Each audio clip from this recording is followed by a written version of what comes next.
Aloha, I'm Chef Ryan Covert and welcome to KTA Kitchens. Today I'm going to show you a recipe that was submitted by Gwen Edwards. He is a Kona Coffee Festival winner for 2013. And this is, excuse me if I don't say this correctly, but Brigadeiros, which is a Brazilian dessert. Let's get started with the ingredients.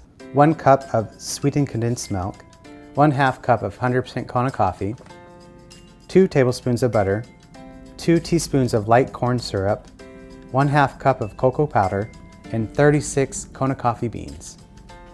To assemble this dish, what we need to do is add all the ingredients to the pan. So we add the condensed milk, and it's very useful to use a spatula to get all this out of the bowl. The Kona coffee, the butter, and the corn syrup.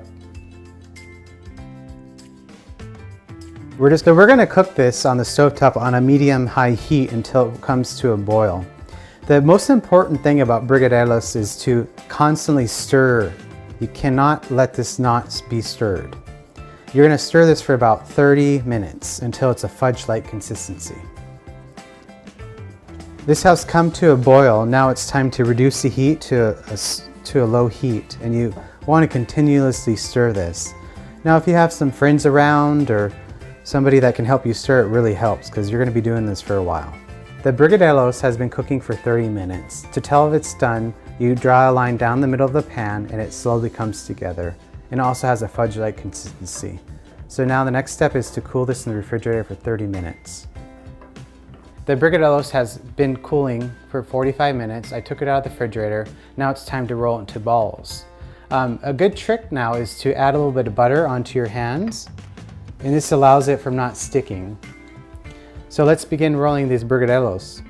You take a spoon and you want to scoop about a grape size portion, and you're just going to roll it into your hands into little balls. The next step to finish this dish is to roll them into cocoa powder, and we're going to now garnish them with a Kona coffee bean right on top. I like to pair this sweet treat with iced coffee. It really complements the coffee flavors together. I'm Chef Ryan Covert, and thank you for joining me in KTA Kitchens. Until next time, aloha, let's give this a taste. Delicious.